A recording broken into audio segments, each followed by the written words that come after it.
ગુજરાતમાં હવે ચોમાસું એક્ટિવ થવાની ગણતરીના કલાકો જ બાકી છે। અહીં તમે જોઈ શકો છો બંગાળની ખાડીવાળી જે સિસ્ટમ હતી અને ખાસ કરીને ઉપલા લેવલે મિત્રો એકદમ ભેજ અને વાદળો છે ખાસ કરીને એકદમ ગુજરાત તરફ આવી રહ્યા છે। હાલ જોવા જઈએ તો છેલ્લા 2 દિવસથી 3 દિવસથી આજે ત્રીજો દિવસ છે ગુજરાતમાં સતત મિત્રો પવન ફૂંકાઈ રહ્યો છે, પરંતુ જેવો જ પવન પડતાની સાથે જ મિત્રો જે બફારો છે એટલો જ જોરદાર વરસાદ છે ગુજરાતની અંદર તૂટી પડવાનો છે। આજના વિડીયોમાં આપણે વાત કરવાના છીએ આગામી 10 દિવસ ગુજરાતની અંદર કેવું વાતાવરણ છે।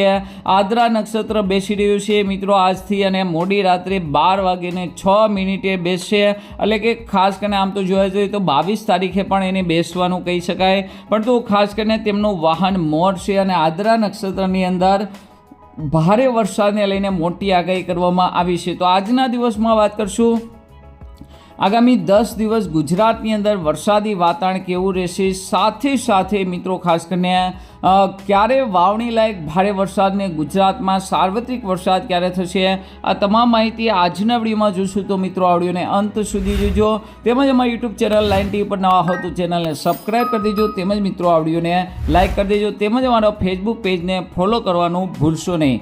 તો ખાસ કરીને અહીંયા તમે જોઈ શકો છો એકદમ એલર્ટ છે અને એલર્ટની પહેલાં આપણે વાત કરીએ કે 10 દિવસનો પડાવ, તો ખાસ કરીને હજુ 3 દિવસ ગુજરાતમાં વરસાદ નથી, પરંતુ ખાસ કરીને 5 દિવસની અંદર જોવા જઈએ તો અહીંયા ગુજરાતના મેપની અંદર બ્લુ કલર આવી જાય છે। આ પહેલાં તમે 3 દિવસનો મેપ કરો તો ગુજરાતની અંદર વરસાદ નથી। હા, દક્ષિણ ગુજરાતમાં સૌરાષ્ટ્રમાં ક્યાંક છૂટો છવાયો વરસાદ પડી જાય, પરંતુ આગામી 5 દિવસના મેપની અંદર તમે જોઈ શકો છો ગુજરાતની અંદર ખાસ કરીને સૌરાષ્ટ્ર અંદર ઉત્તર ગુજરાત, મધ્ય અને દક્ષિણ ગુજરાતમાં સારો વરસાદ પડી જશે। અને 10 દિવસનો મેપ જોઈએ તો 10 દિવસની અંદર દક્ષિણ ગુજરાતમાં અને સૌરાષ્ટ્રમાં ખૂબ જ ભારે વરસાદ, જ્યારે મિત્રો ખાસ કરીને ઉત્તર ગુજરાતની અંદર કચ્છની અંદર એકદમ હળવો વરસાદ, પણ તો સાર્વત્રિક વરસાદ છે જોવા મળવાનો છે। અહીંયા તમે જોઈ શકો છો કડાકા અને ભડાકા સાથે વરસાદને લઈને આગાહી છે, પરંતુ હાલ જોવા જઈએ તો ખૂબ જ તેજ પવન ફૂંકાઈ રહ્યો છે। સમગ્ર ગુજરાતની અંદર અમુક જગ્યાએ 70 કિલોમીટર પ્રતિ કલાકે પણ પવન ફૂંકાઈ રહ્યો છે। સમગ્ર ગુજરાતની અંદર પવન ફૂંકાઈ રહ્યો છે, જેમાં કચ્છ અને સૌરાષ્ટ્રના દરિયાકાંઠાના ભાગોની અંદર ખૂબ જ જ્યાં સુધી તેજ પવન હશે ત્યાં સુધી વરસાદને લઈને કોઈ શક્યતા નથી। તો 22 તારીખ સુધી મિત્રો તેજ પવન હશે અને 23 તારીખથી અહીંયા તમે મેપ જોઈ શકો છો 23 તારીખથી વરસાદ પડી જશે અને ખાસ કરીને ભૂક્કા કાઢી નાખે તેવો વરસાદની મિત્રો અહીંયા શરૂઆત થશે। 23 તારીખના મેપની અંદર જ જોઈ શકો છો, ખાસ કરીને અહીંયા તમે જોઈ શકો છો દક્ષિણ ગુજરાત છે, તેમજ દાહોદ ગોધરાના ભાગો છે, સૌરાષ્ટ્રના ભાગો, અમદાવાદ ઉત્તર ગુજરાતના ભાગો છે, આ ભાગોની અંદર ખૂબ જ સારો વરસાદ જોવા મળશે। જો કે હવેનો વરસાદ છે એ રાત્રિના સમયગાળા દરમિયાન પણ સતત ચાલુ રહેશે, એટલે કે રાત્રે વહેલી સવારે પણ વરસાદ જોવા મળશે, જેની અંદર 24 તારીખે તમે જોઈ શકો છો સૌરાષ્ટ્રની અંદર અમુક વિસ્તારમાં પૂરેપૂરી સિસ્ટમ ત્રાટકશે અને ભારેથી અતિ ભારે વરસાદ છે ઘણા ખરા વિસ્તારોની અંદર કવર થઈ જશે, ધોવાણ થઈ જાય તેવો ખાસ કરીને 24 તારીખે વરસાદને લઈને મોટી આગાહી છે।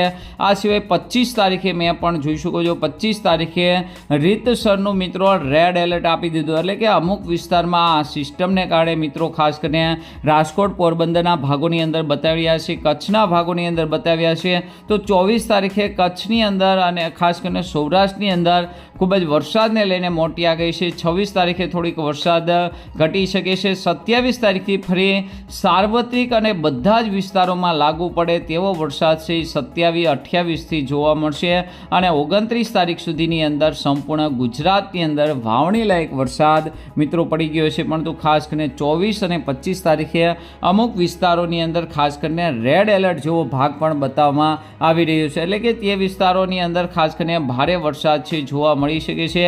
અહીં 24 તારીખનો મેપ જોઈ શકો, 24 તારીખના મેપની અંદર સૌરાષ્ટ્રના જે અમરેલી જિલ્લો છે અહીંયા તમે જોઈ શકો રાજકોટ, જુનાગઢ છે, ભાવનગર છે, તો વચ્ચેના ભાગની અંદર જે અમરેલી જિલ્લો છે, રાજકોટના કેટલાક ભાગો છે, ગોંડલ, જેતપુર, બગસરાના એરિયા છે, ધારી છે, તો આ વિસ્તારોમાં ખૂબ જ સારો વરસાદ છે। 25 તારીખે પણ મિત્રો એક સિસ્ટમ આવી રહી છે 10 વાગ્યાની આસપાસ, અને આ સિસ્ટમને કારણે તમે જોઈ શકો પોરબંદર, જામનગરના ભાગોની અંદર, તેમજ મિત્રો ત્યારથી આ સિસ્ટમ આગળ વધી રાજકોટ, મોરબી, હરેન, હળવદ છે, આ વિસ્તારોની અંદર, અને ત્યાંથી મિત્રો આ સિસ્ટમ છે ઉત્તર ગુજરાતની અંદર જઈ રહી છે. તો ખાસ કરીને આ સિસ્ટમને કારણે ભારેથી અતિ ભારે વરસાદ છે 24-25 તારીખે અમુક વિસ્તારોની અંદર પડી શકે છે. જો કે હજી કેવું મુશ્કેલ છે, કારણ કે હજુ 4 દિવસની વાર છે, એટલે કે કઈ જગ્યાએ એક્ઝેક્ટ મિત્રો વરસાદ આવશે તેની શક્યતા આપણે કહી ના શકાય, કારણ કે આગાહી કરવી મુશ્કેલ છે. પરંતુ આ સિસ્ટમને કારણે મિત્રો 24 તારીખથી સારામાં સારો વાવણી લાયક વરસાદ જોવા મળશે, અને જેને કારણે ગુજરાતના જે પણ વિસ્તારો બાકી છે આ તમામ વિસ્તારો છે જૂન મહિનાના એન્ડ સુધીની અંદર કવર થઈ જશે, અને તમામ વિસ્તારોની અંદર કચ્છ સહિત તમામ ભાગોની અંદર સારામાં સારો વરસાદ જોવા મળશે, જેમાં સૌરાષ્ટ્રની અંદર, દક્ષિણ ગુજરાતની અંદર ખાસ કરીને સાર્વત્રિક અને સારો વરસાદ જોવા મળશે, જ્યારે ઉત્તર ગુજરાતની અંદર ખાસ કરીને 27, 28, 29 તારીખથી સાર્વત્રિક અને સારો વરસાદ જોવા મળશે. તો આજના વિડીયોમાં આટલું જ. વધુ વિડીયો જોવા માટે મારી યુટ્યુબ ચેનલ લાઇન ટીવીને સબસ્ક્રાઈબ કરી દેજો, તેમજ મિત્રો આ વિડીયોને લાઇક કરી દેજો. અસ્તુ. જય હિન્દ, જય ભારત.